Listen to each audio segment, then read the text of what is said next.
Olá, boa noite. As economias do mundo todo estão passando por um chacoalhão em 2025. E ele tem nome e sobrenome: Donald Trump. Desde que chegou à Casa Branca em janeiro, o republicano vem impondo tarifas a produtos de outros países, o chamado tarifaço, e mudando significativamente a ordem do comércio mundial. Para nos ajudar a entender o impacto dessas medidas na economia global e também no Brasil, o É Notícia recebe hoje o economista Felipe Salto, que é sócio e economista-chefe da Warren Investimentos e foi secretário da Fazenda do Estado de São Paulo. Salto, muito obrigado por estar aqui conosco. Obrigado, Bia. É um prazer estar aqui com vocês na Rede TV e no É Notícia. Um prazer estar aqui. Prazer é nosso. Salto, vamos lá, recapitulando um pouco os acontecimentos deste início de abril, que tem sido bastante turbulento, né? O presidente Donald Trump anunciou que os Estados Unidos colocariam tarifas que ele chama de recíprocas, há aí uma discussão, a produtos de mais de 180 países. Isso gerou um ruído mundial, mercados ao redor do mundo derreteram no início dessa semana. E aí também, nesta semana, ele de certa maneira recuou, manteve uma tarifa base de 10% sobre produtos importados de uma maneira geral, mas não recuou com relação à China, né? O maior alvo dessa guerra comercial dos Estados Unidos. A Casa Branca anunciou hoje que, no caso dos produtos chineses, as tarifas americanas chegam a 145% do valor do produto. Então, queria te pedir uma ajuda para quem está nos assistindo entender o que está acontecendo nos Estados Unidos e qual é o desarranjo potencial que a gente tem na economia do mundo a partir destas medidas do Trump. Bom, o primeiro ponto a destacar é que a economia americana ela é bastante sui generis, né? Ela tem características muito específicas por uma razão simples. Ela detém a moeda de reserva internacional, o dólar, que é a moeda que todos os países no mundo precisam para constituir suas reservas, fazer suas transações, e os movimentos de capitais todos são medidos nessa moeda. Isso é importante contextualizar porque, historicamente, os Estados Unidos funcionam então como um país que tem déficit em transações correntes, o chamado déficit externo, porque o mundo inteiro quer financiá-lo. E assim ele cresce. Ele cresce com essa poupança externa porque todo mundo precisa do dólar. Quando o Donald Trump anuncia um programa quase mercantilista, eu diria, né? Porque é uma coisa baseada na ideia de que é preciso ter superávites comerciais com todos os países com os quais ele transaciona. Ou seja, é preciso sempre ganhar nessa relação comercial. Exato. Ele sempre precisa ter mais exportação do que importação. E ele fundamenta as tarifas, inclusive, no cálculo de eventuais déficits apurados com determinadas nações. Por isso que o Brasil recebeu 10%, né, inicialmente. Porque, na verdade, os Estados Unidos têm um pequeno superávit conosco, em torno de 600 a 700 milhões de dólares. É pequeno, é praticamente empatado, mas para quem está nessa situação recebeu uma alíquota mínima ali de 10%. Quando ele anuncia esse tarifaço, né, isso produz uma série de efeitos. É como o dominó que você dá um empurrãozinho no primeiro e vai tendo todo aquele efeito em cadeia nas economias. O primeiro deles é que o dólar passa a ter um movimento mais incerto, né? Então, veja o que aconteceu, por exemplo, no caso do Brasil, da taxa de câmbio do real contra o dólar, né? Primeiro, você teve uma queda bastante rápida. No dia seguinte ao tarifaço, o dólar subiu, bateu quase R$6, depois caiu de novo, porque esse vai e vem, essa incerteza, esse aumento do risco gerado por essas tarifas, esses anúncios, isso é precificado pelo mercado como uma incerteza que afeta a previsibilidade, os cenários que estão traçados. O que aconteceu com as bolsas, por exemplo, pode ser um prenúncio do que vai acontecer com a economia. O risco da gente ter uma recessão mundial ou um crescimento muito baixo, ele é alto, né? E o Brasil pode ser afetado, outras economias podem ser. Quando ele recua e vem com a história dos 90 dias, dá um certo alívio. Isso faz com que as economias se movimentem para preparar também suas ações, muitas vezes pontuais, né, de negociação, como vai ser o caso do Brasil. Mas aí, ao lado disso, tem a questão da China, que é um capítulo à parte e é onde a guerra só vai escalar, a meu ver.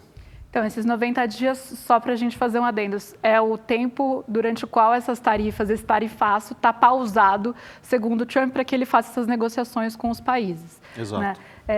E aí, o argumento do Trump para impor essas tarifas, você mencionou um deles, que é de que de que não está balanceada a relação dos Estados Unidos com outros países. Ele diz que os americanos foram explorados por trapaceiros, né, se referindo a outras nações que foram historicamente aliados e parceiros comerciais até dos Estados Unidos. Né? Uhum. Mas, além disso, né, ele sugere, e isso é parte de um pensamento econômico que ele traz, inclusive do primeiro mandato dele, lá atrás, antes do Biden, ele sugere que impor tarifa aos produtos estrangeiros vai impulsionar a produção americana, que os consumidores vão passar a comprar mais produtos americanos em detrimento dos importados, porque os importados vão estar mais caros, isso vai gerar investimento na indústria doméstica, emprego, etc. Na sua leitura, faz algum sentido a gente falar em 2025 nesse tipo de reindustrialização, ou isso não vai acontecer a despeito das tarifas que os Estados Unidos imponham? Eu entendo que isso não vai acontecer.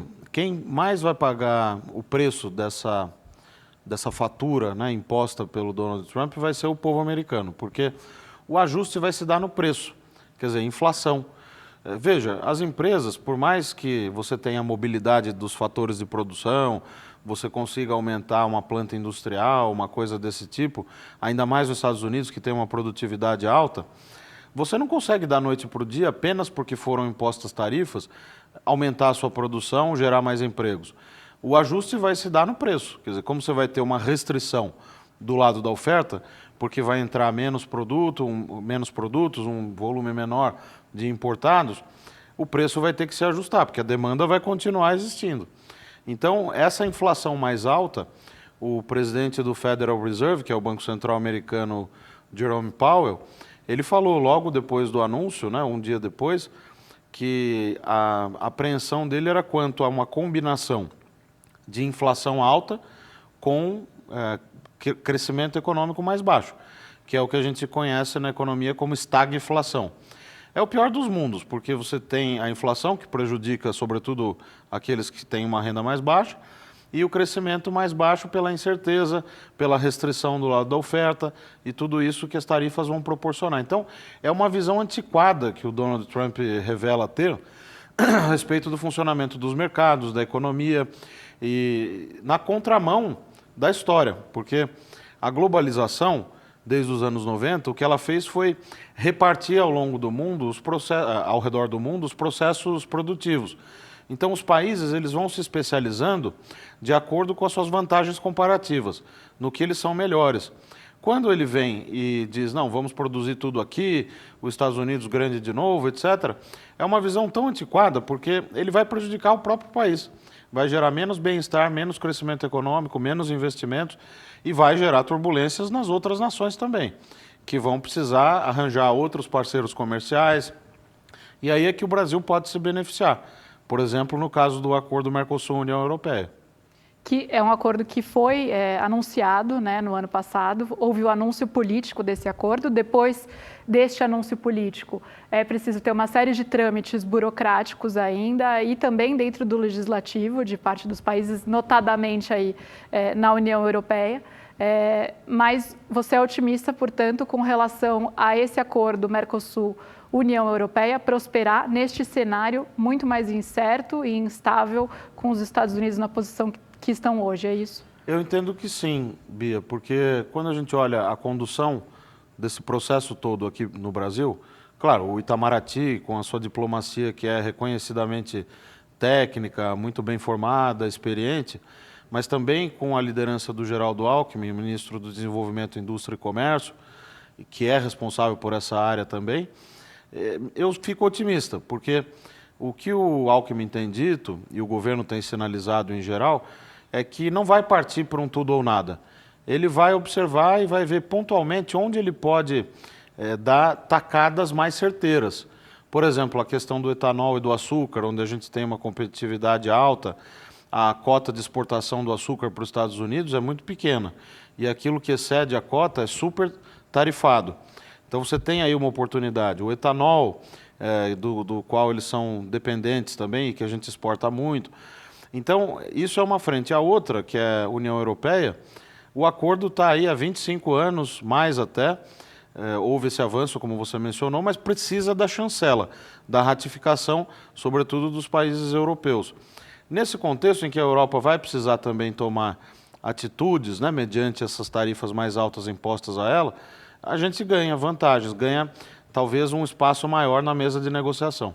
E vai precisar de aliados, né? Agora que esse aliado histórico, que é os Estados Unidos, está mudando de posição nessa mesa da geopolítica mundial, né? Sem dúvida. O fator China é impressionante, né? Porque quando a gente observa a evolução da China em termos de produtividade, de espaço no mercado internacional, no comércio exterior, a qualidade dos produtos que ela produz hoje também, a diversificação setorial, o custo de produzir lá, que é mais baixo também do que no resto do mundo, e aí tem uma questão do estado de bem-estar social lá, que é muito menor do que nos países europeus, mesmo no Brasil e nos Estados Unidos. A China é uma potência contra a qual vai ser muito difícil você fazer frente diretamente como o Donald Trump está querendo. Isso vai transbordar para os outros países, porque para onde a China vai despejar os seus produtos? Isso é uma coisa que o Brasil tem que ficar atento. A União Europeia também pode ter oportunidades com a China nesse contexto mais adverso. Esse isolamento dos Estados Unidos, ele tem todas essas consequências e preocupa, porque do ponto de vista agregado, os economistas têm dificuldade, nós economistas, de fazer projeções, porque eu brinco que o certificado de graduação não vem acompanhado da bola de cristal, infelizmente, né? Mas se há uma tendência que eu acho que dá para fazer um vaticínio desde logo, é que o crescimento econômico mundial vai ser menor. E os Estados Unidos vão enfrentar uma inflação mais alta durante algum tempo, pelo menos. Então eu quero voltar nesse ponto e no ponto que você estava mencionando anterior, que é o risco de uma estagflação nos Estados Unidos.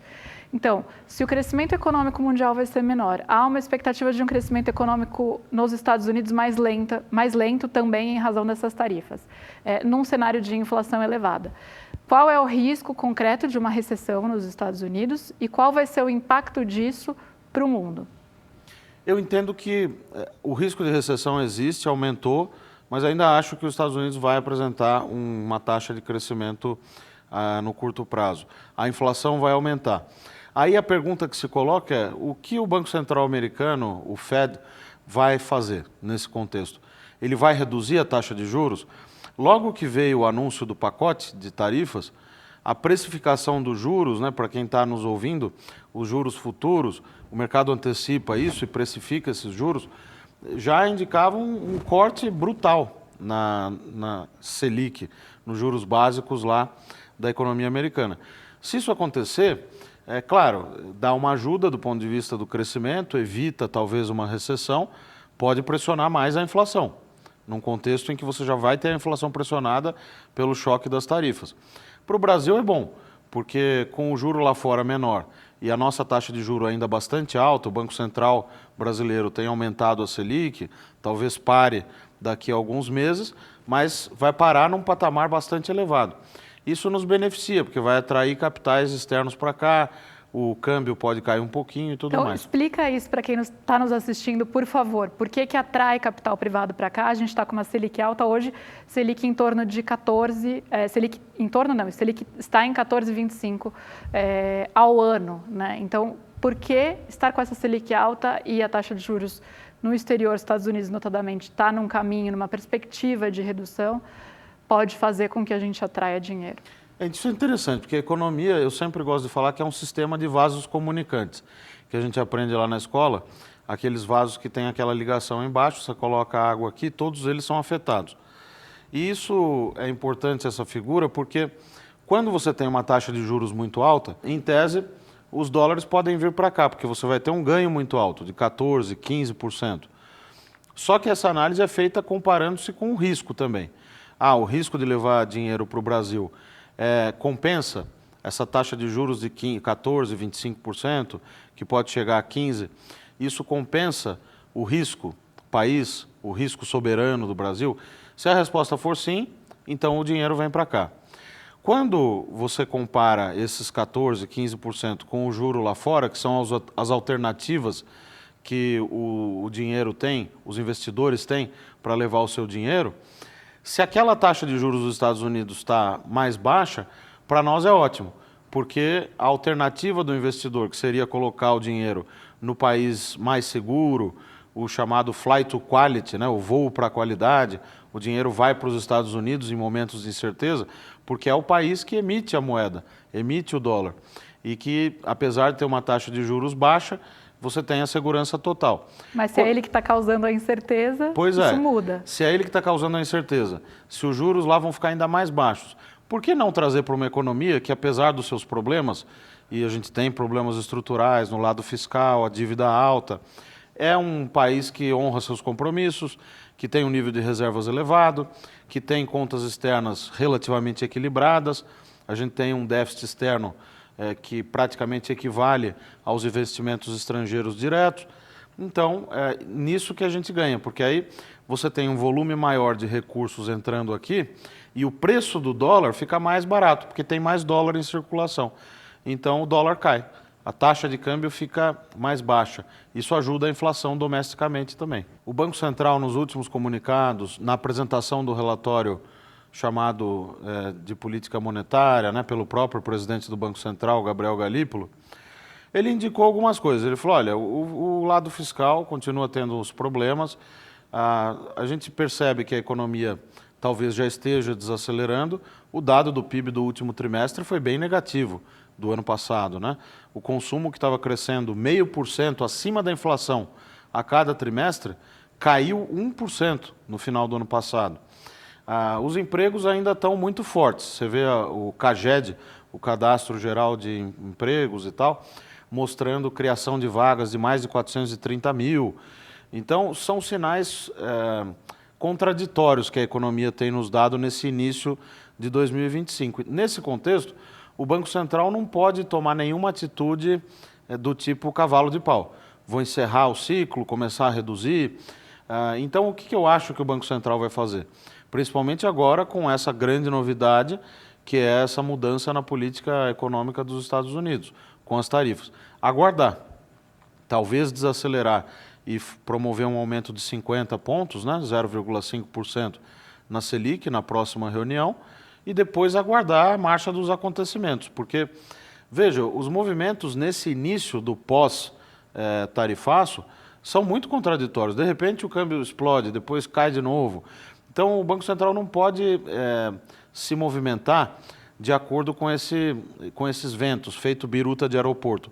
Ele tem que aguardar. Vai ser mais difícil para tomar decisão sobre o encerramento do ciclo de aumento dos juros, mas, por outro lado, se as expectativas de inflação começarem a ceder, e eu acho que vão começar a ceder mais fortemente, porque o câmbio deve ficar mais baixo, porque tem a questão dos alimentos também, que começou a se dissipar, aí ele pode encerrar o ciclo e talvez ainda esse ano começar a reduzir a Selic. Mas há quem defenda que há um desarranjo na economia já causado a partir destes primeiros meses de governo Trump e que o mundo não vai voltar para onde ele estava antes disso. Portanto, eu ouvi o Thomas Trauman falando sobre isso, né, de que há um desarranjo econômico, há um possível desarranjo na produção, ainda que não seja uma mudança total de produção de um país para outro, e há especialmente uma desconfiança com relação aos Estados Unidos, né, e com a credibilidade da economia dos Estados Unidos. E que isso, portanto, nessa leitura, faria com que a onda batesse em todo mundo, digamos assim, até em quem pode se beneficiar de uma nova geografia de comércio, como você estava falando que pode acontecer para o Brasil, mas que essa maré, ela vem ruim e ela se espalha por todo o mundo.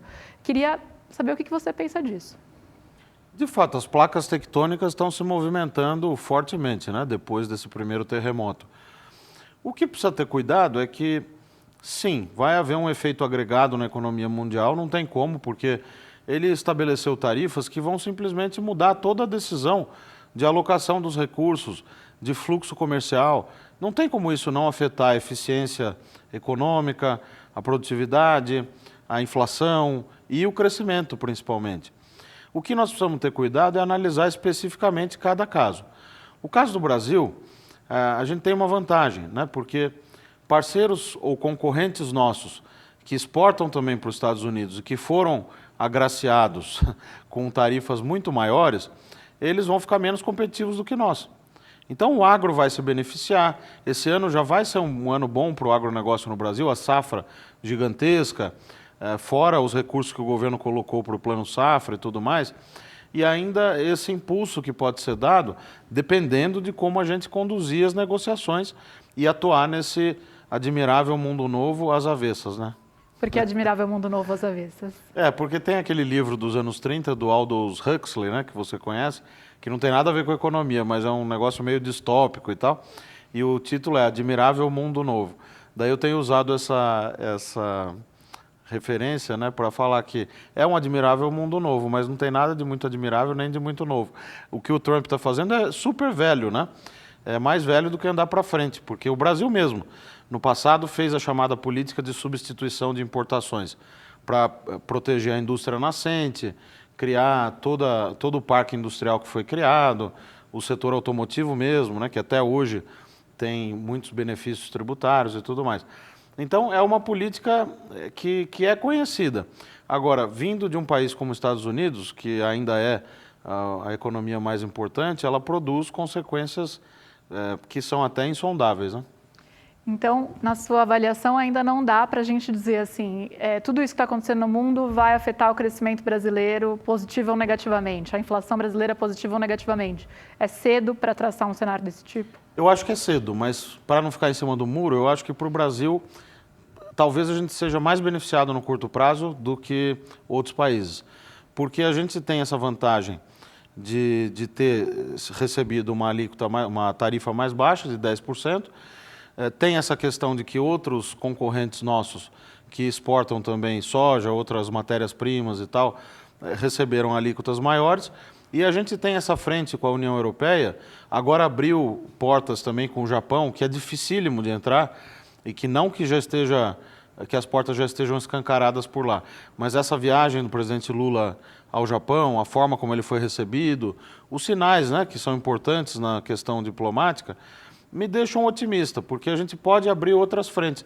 O multilateralismo, exceto pelos Estados Unidos, pode ganhar força com os países, vamos dizer, da periferia. E a gente pode se beneficiar desse cenário com a União Europeia, com China, com Japão, com outros países que talvez não fossem prioritários num primeiro momento, mas que agora vão se tornar. Então, a sua leitura é uma leitura otimista desse cenário? Para o Brasil, sim, no curto prazo. Claro que se você continuar com essa maluquice que o Trump estabeleceu por lá, isso vai produzir uma redução tão forte no crescimento mundial que aí vai afetar também o Brasil negativamente. Pode afetar o balanço de pagamentos, as contas externas, isso pode pressionar o câmbio e aí inflação e todo um cenário negativo para nós. Mas no curto prazo, até por conta do juro alto que a gente tem, que é uma salvaguarda, que é um fator de atração para esse dinheiro que circula no mundo, a gente pode se beneficiar sim. Eu vou voltar a falar de Brasil já já, mas eu queria falar um pouco agora da situação Estados Unidos e China, né, que a gente passou por ela, mas ela é central, crucial nessa guerra comercial, então queria abordar um pouquinho mais. Pequim vem respondendo também em tom elevado a Washington, né? Então, parece que China e Estados Unidos estão dobrando a aposta ali, colocando tarifas em patamares bastante elevados para ver quem consegue gritar mais alto ou aguentar por mais tempo. Pela sua análise de cenário econômico mundial, quem aguenta mais, quem tem mais resiliência, qual economia tem mais resiliência para suportar esse cabo de guerra hoje, a americana ou a chinesa? São duas economias muito fortes, né? Nós estamos falando das duas principais economias no mundo, e um dobrando a aposta após o outro anunciar a retaliação ou a medida nova, mostra que vai haver um isolamento cada vez maior dessas duas economias. Acho que isso está muito claro. O problema é que os Estados Unidos dependem de importações de fatores básicos, de matérias-primas, inclusive lítio e outras matérias-primas fundamentais, que ele não vai provavelmente mais ter acesso. E China também depende dos Estados Unidos na importação de várias coisas, de vários itens, de bens, etc. Então, esse isolamento ele vai produzir efeitos internos nas duas economias, que num primeiro momento é mais inflação. Num segundo momento, aí aquele que for mais competitivo e tiver maior produtividade, conseguir abrir novos canais e novas parcerias que substituam aquilo do que eles dependem do outro, um do outro, respectivamente, é que vai sair na frente. Claro que os Estados Unidos têm uma vantagem que nenhum país no mundo tem, nem a China, que é a moeda de reserva internacional. Ele abala esse sistema de reserva internacional ao dar um choque tão grande assim, prejudicando a sua própria moeda e tirando confiança daquele país. Então, isso num cenário que não parece ser o cenário base, pode levar até mesmo a negociações de mudança do padrão de moeda de reserva, né? Como nós já tivemos no passado, antes do dólar, o padrão ouro e outras possibilidades. A discussão da desdolarização do mundo, né? Que parecia ou parece, quero te ouvir, impensável até pouquíssimo tempo atrás, segue parecendo impensável? Até pouco tempo atrás, até o ministro Fernando Haddad e o atual presidente do Banco Central, Gabriel Galípolo, chegaram a escrever, eu acho que em 2022, antes deles entrarem para o governo, um artigo sobre isso, né? E eu acho que até pouco tempo era uma agenda muito de grupos específicos e tal, a moeda dos BRICS e coisa do tipo. Agora não, porque diante da maior economia do mundo, dando um sinal como esse, de fechamento, proteção, de não ligar para o que está acontecendo no resto do mundo e o que importa é os Estados Unidos. Por que não começar a se discutir um novo padrão monetário de reserva internacional? Não é mais uma coisa impensável, né? Eu acho que passou a ser algo razoável até em meio a essa confusão que os Estados Unidos está promovendo no mundo. Curioso isso, porque realmente até ano passado, ou início desse ano, falar desse assunto parecia uma coisa fora da realidade, né? E o Trump trouxe isso, dizendo que os BRICS estavam tentando desdolarizar, né, as relações entre eles, etc. O Brasil saiu prontamente negando que houvesse essa discussão, justamente para não gerar um ruído maior com os Estados Unidos, mas agora é um tema que pode entrar no radar aí dos economistas. Pode. Nós vamos ter que ficar muito atento ao que a China vai fazer, porque a China mudou muito nos últimos 20 anos. Nós tivemos um grupo lá da Warren, da nossa empresa, dos diretores, que viajaram para a China recentemente para conhecer alguns setores de lá, ligados ao setor financeiro, tecnologia, e o feedback que eles trouxeram, a análise que eles trouxeram é impressionante, do ponto de vista de quanto a economia chinesa avançou.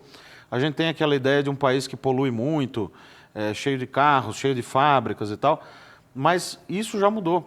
Eles hoje estão muito mais modernos, têm carro elétrico por todo canto, o comércio muito avançado, tecnologia, informática. Então, é uma economia que tem um poder hoje relativo, quando comparado aos Estados Unidos e ao resto do mundo, que é muito maior do que tinha. É interessante quando teve aquele caso da inteligência artificial, que a China deu aquela resposta e surpreendeu a todos, né? Com o aplicativo deles lá, que eu esqueci o nome agora, mas que mostrou o seguinte: olha, vocês acham que os Estados Unidos é a economia mais moderna, mais avançada? A gente está aqui pronto para fazer o que for preciso e até substituir a economia americana, talvez, em alguns setores. E está claro que o Trump está buscando uma negociação, um acordo com a China, né? Ele elogiou o presidente chinês Xi Jinping, logo depois de impor essas tarifas. Ele está fazendo acenos para ter uma conversa ali com Pequim. Qual Estados Unidos devem sair dessas medidas do Trump? Assim, qual país sairá disso? É muito difícil ler a política do Trump, né? Porque ele dá sinais controversos em direções opostas. Um dia ele fala uma coisa, arranja uma briga, no outro dia ele volta atrás, aí veio com o prazo de 90 dias, depois faz acenos ao presidente, ao Xi Jinping. E então eu entendo que a tendência dele é a que foi anunciada com o tarifaço. É um fechamento, é a proteção da indústria, é a geração de empregos que ele imagina que vai produzir, mas vai produzir mais inflação na verdade. Talvez num segundo momento alguns setores consigam se beneficiar dessa proteção. E, de outro lado, ele mostra, não, estamos abertos a conversar, a dialogar, mas a China, por sua vez, já disse, da minha parte, se continuar a manter essa política agressiva, eu também vou fazer o mesmo. Nós estamos num momento de tensão. Vai ser preciso avaliar como as diplomacias dos dois países vão atuar para distensionar talvez isso um pouco. Agora vamos voltar a falar de Brasil, então. Salto, em momentos de incerteza, né, eu escuto muito que quem tiver com a casa arrumada se sai melhor. Né, quem tiver aí com a lição de casa feita em termos dos pilares econômicos, se sai melhor nesses momentos mais desafiadores mundiais. Como que está a casa do Brasil hoje nesse contexto? Olha, o Brasil, desde que o presidente Lula assumiu, nós tivemos aí uma política fiscal, né, o trato das contas públicas, bastante particular. É uma lógica, que é a lógica do ministro Fernando Haddad, de aumentar a arrecadação. Isso é muito claro. Que ele chama de recuperação de receitas e tal, que em parte ele tem razão. Por exemplo, combatendo benefícios fiscais. Teve aquele caso do benefício do ICMS, que era abatido do lucro das empresas e que acabava gerando uma redução do imposto federal, da contribuição sobre o lucro, do PIS/PASEP, da COFINS e do imposto de renda das pessoas jurídicas. Tomou outras medidas também, como a volta do voto de qualidade no CARF, que é aquele contencioso administrativo tributário, onde os contribuintes litigam, né, na esfera administrativa com o fisco federal. Também tributou os fundos de investimento fechados, as offshores, os investimentos no exterior. Com isso, ele produziu um aumento de arrecadação importante. No primeiro ano, como ele negociou aquela PEC da transição, ainda com o governo anterior e com o Congresso, ele, eu digo, o presidente Lula, mas também o ministro Fernando Haddad, essa PEC da transição permitiu uma expansão fiscal em 2023. O déficit foi de mais de 2% do PIB, um déficit elevado, pior que o de 2022, quando você teve um pequeno superávit. E 2024, isso mudou, ele conseguiu reduzir fortemente o déficit, entregou a meta fiscal, entregou 0,4% do PIB de déficit, o que é um resultado muito bom, mas ainda insuficiente para equilibrar a dívida PIB. Então esse governo, o governo atual, ele tem uma característica que é essa dificuldade de ser amigo da tesoura, de cortar gastos públicos. Ele não gosta.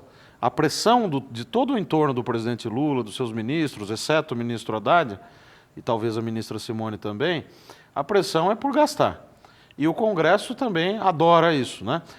Vira e mexe, apresenta uma medida, veja no caso do imposto de renda, essa reforma do imposto de renda, o Congresso já quer colocar transferência para estados e municípios para compensar perdas, já quer mudar a faixa de tributação dos mais ricos, erodindo aí a compensação que o ministro Haddad criou.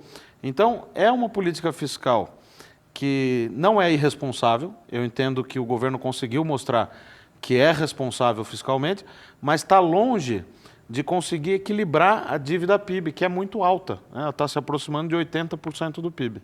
Então, era isso que eu queria perguntar agora. Quão grave é a situação fiscal? Porque muito se fala do fiscal, então o que você está trazendo para a gente não é um governo irresponsável no campo fiscal, mas não resolve o problema.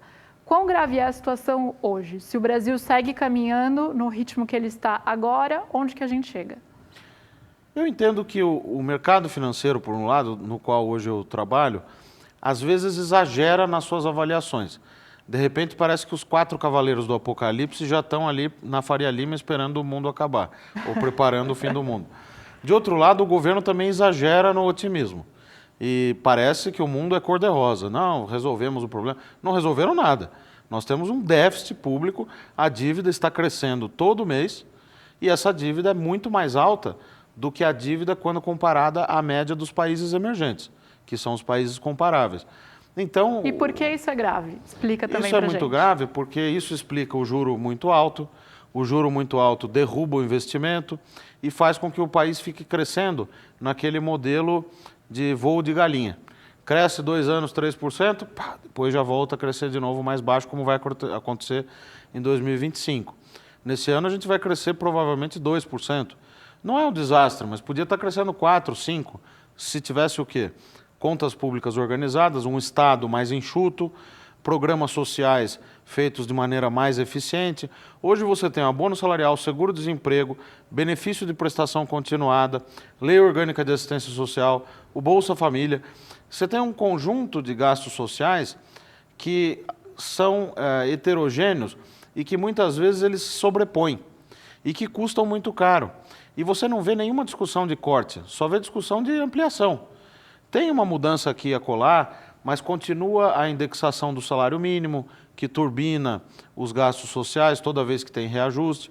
Só que o salário mínimo é uma política de mercado de trabalho, não é uma política social. Acabou virando uma política social, porque ele serve de indexador. Tem os gastos tributários, por exemplo, tem gastos tributários que são aquelas renúncias de receitas, né? Quando o governo decide tributar menos um setor específico, um grupo específico da sociedade. Esse volume de receita que a gente deixa na mesa e que poderia servir para melhorar a nossa situação das contas públicas é de 544 bilhões de reais. Então isso também precisa mudar. Agora, nessa segunda metade do governo, eu não vejo chance disso acontecer, porque você conhece bem isso, o Congresso está muito mais resistente a propostas mais estruturais, a agenda já está entupida, inclusive pela questão do imposto de renda, o próprio orçamento, a meta fiscal. Regulamentação da segunda etapa aí da reforma tributária. Bem lembrado, a reforma tributária do consumo ainda não está terminada. O comitê gestor, que é uma coisa extremamente polêmica, que vai substituir os governos estaduais na arrecadação do tributo, não está colocado ainda. E o sistema começa a valer ano que vem, em alguma medida, ainda em que pese a transição, né, até 2033. Então, são muitos problemas e eu acho que o governo perdeu uma oportunidade de fazer um programa de ajuste fiscal mais sólido e de colocar o dedo na ferida, que é o gasto público. Porque é muito mais fácil você ter uma espécie de síndrome de Silvio Santos, né, de jogar dinheiro para cima. Então, claro, vou dar uma desoneração, vou fazer a desoneração da folha, vou fazer gastos públicos maiores, vou dar reajuste, servidores e não sei o quê, mas quem paga a conta, entendeu? E quem paga a conta, essa necessidade de cortar despesas, de ter um Estado mais equilibrado, não há nenhum grupo político hoje relevante defendendo essa agenda, mostrando para a população que isso é o que vai produzir mais prosperidade, mais crescimento econômico, mais bem-estar lá na ponta. E, claro, tem custo sim, porque você vai precisar cortar despesas que muitas vezes vão afetar grupos específicos. Mas em benefício do quê? De ter juros menores, mais investimento, mais crescimento. O pacote anunciado pelo governo no ano passado, ele foi bastante criticado. Não só em relação ao tamanho, né, a dimensão, mas também a como foi anunciado e por ser anunciado junto com a ampliação da faixa de isenção de quem paga imposto de renda, né, que aí foi visto como, bom, está anunciando um ajuste pequeno de um lado, mas de outro um aumento de gasto, porque mais gente vai ficar sem pagar o imposto de renda. O ministro Haddad da Fazenda vem defendendo que essa conta não vai chegar a da isenção de imposto de renda para quem ganha até R$5.000, porque há uma tributação sobre os mais ricos e que isso vai compensar. E houve muita desconfiança no mercado e entre economistas com relação a essa que ele chama de neutralidade tributária, né? Ou seja, neutralidade fiscal, aliás, ou seja, não vai custar mais deixar mais gente sem pagar imposto de renda.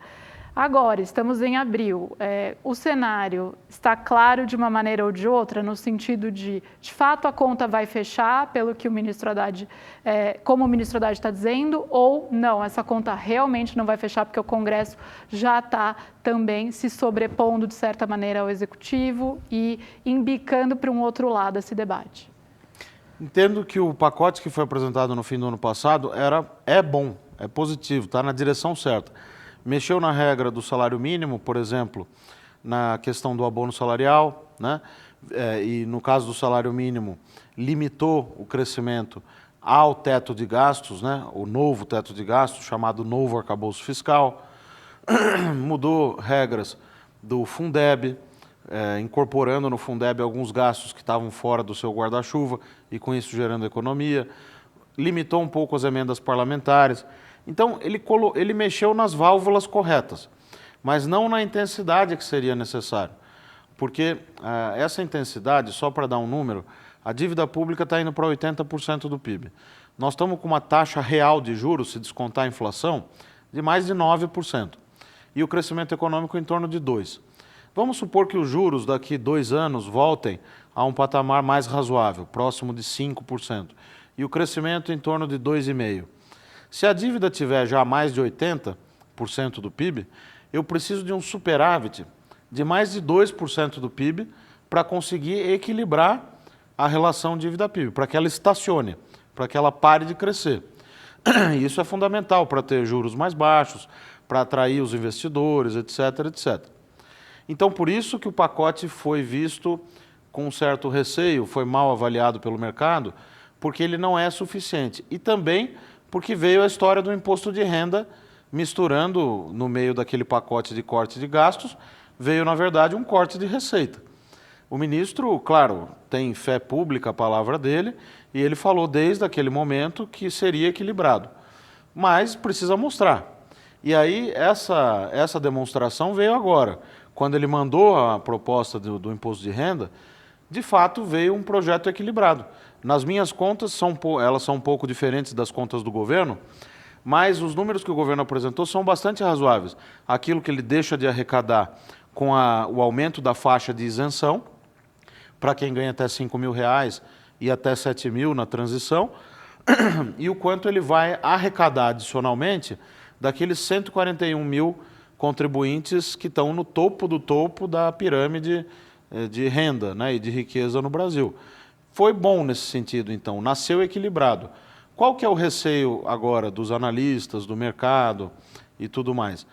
É que o Congresso não vai deixar barato, né? O próprio presidente Hugo Motta, presidente da Câmara dos Deputados, no dia, na cerimônia de anúncio do projeto, na presença do presidente Lula, falou: presidente, muito bom, parabéns, etc. Estou parafraseando aqui porque eu não lembro as palavras certinhas, mas mais ou menos isso. Mas o Congresso vai dar a sua contribuição. O que significa isso? Nós vamos mudar o projeto. E mudar, obviamente, não é para melhor, nesse sentido fiscal. Ele vai querer subir um pouco a régua na questão da compensação. Em vez de tributar quem ganha 50 mil por mês ou mais, vai querer 100 mil ou 150 mil, como o Progressistas já está falando, né? O Ciro Nogueira, o próprio Arthur Lira, etc. E vai querer entrar com essa coisa das compensações para os estados e municípios, porque os estados e municípios entendem que vão perder a arrecadação do imposto de renda, que é partilhado com eles, né? E vão querer transferências. Esse é o caminho do desastre, porque se você cria essas transferências, você não tira nunca mais. Haja vista o caso da Lei Candir, a famosa Lei Candir, que é aquela que compensava a perda de receita de exportações, né, do ICMS dos estados, e que levou anos e anos para que a gente conseguisse resolver essa equação e aí pode-se criar um novo passivo, né, nesse sentido, por meio dessas compensações para os estados. E no caso de amenizar a tributação do andar de cima e substituir por outras coisas, também eu fico preocupado, porque quais outras coisas? Se for para colocar fumaça no lugar, do tipo, vamos cortar benefício tributário. Qual benefício tributário? Porque quem que vai aceitar a essa altura do campeonato? O ministro Paulo Guedes lá atrás tentou fazer isso, né? Com o artigo 4º daquela emenda constitucional 109, tentou cortar os gastos tributários. O Congresso engavetou o projeto. Agora, de repente, eles estão favoráveis a cortar gasto tributário? Vamos ver.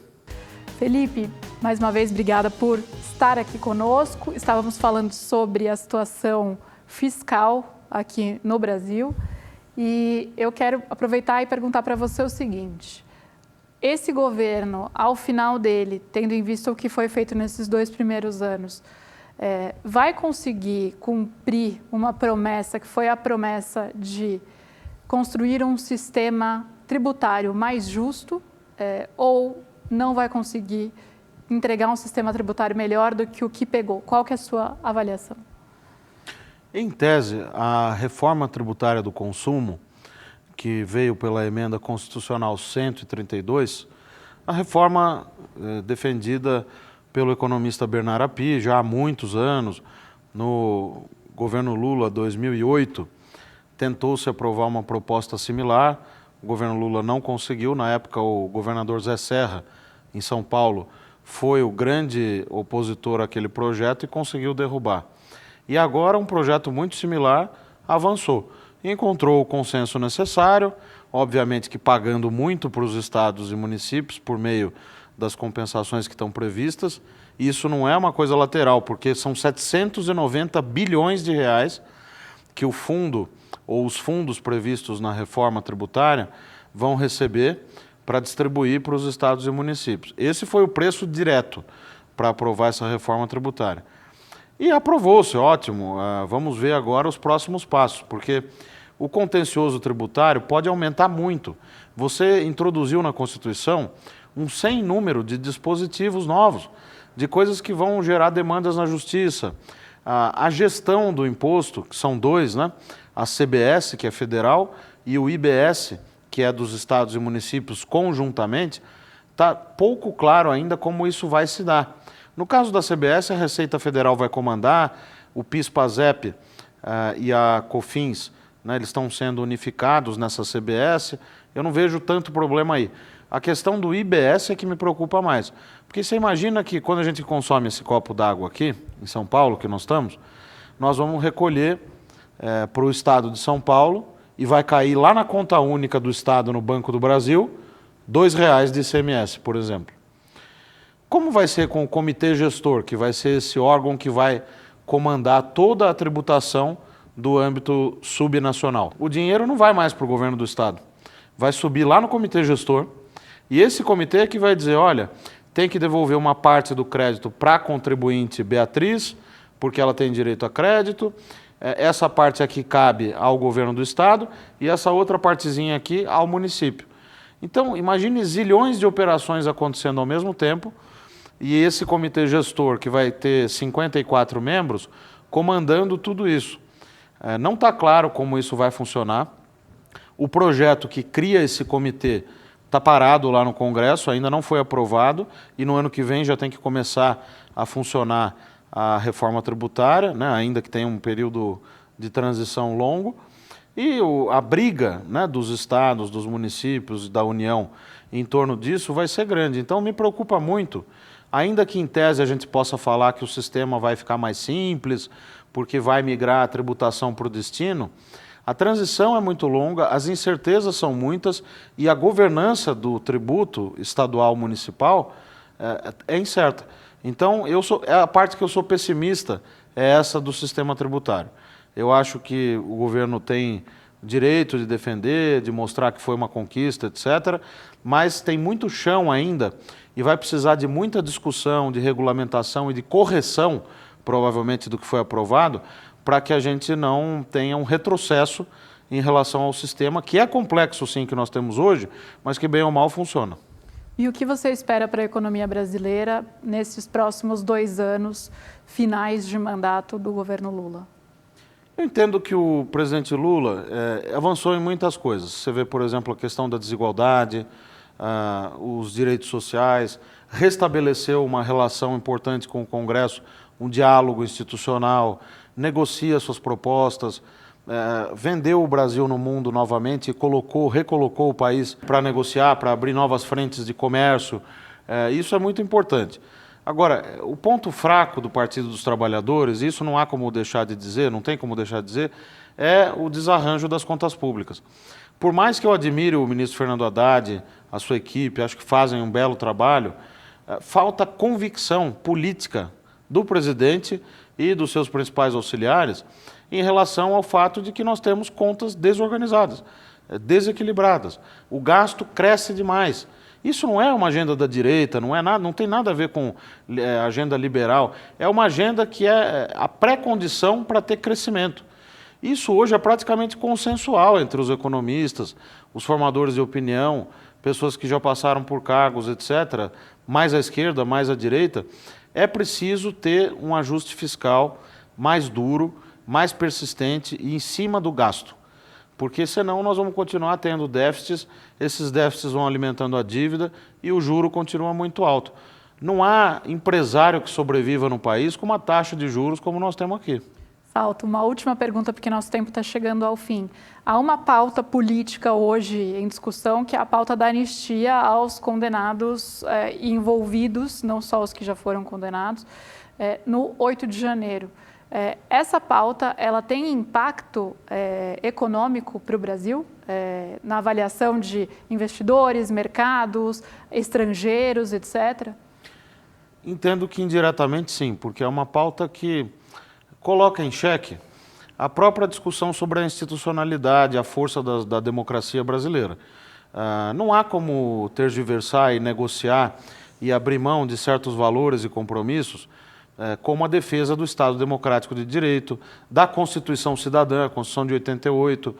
E claro que a gente pode ter discussões, pode emendar, pode mudar a Constituição e tudo mais, mas há valores que são inegociáveis. Quando você ataca o Estado Democrático de Direito, promove uma tentativa de golpe, como a meu ver aconteceu, isso não pode passar impune. Mas foram pessoas simples, estão sendo excessivamente punidas. Aí é uma questão do judiciário. Ele que vai ter que dosar quais são as punições adequadas ou não. Mas essa tentativa não pode passar impune, a gente não pode passar uma borracha nisso, sobretudo porque ter um Estado forte e uma democracia forte são ainda pré-condições daquelas pré-condições econômicas que a gente estava discutindo há pouco, para ter crescimento, para ter expansão do bem-estar social. Felipe Salto, muito obrigada por essa entrevista, obrigada pela sua presença aqui hoje. E o É Notícia fica por aqui. Voltamos na semana que vem, na quinta-feira, às 11h45 da noite. Obrigada pela audiência.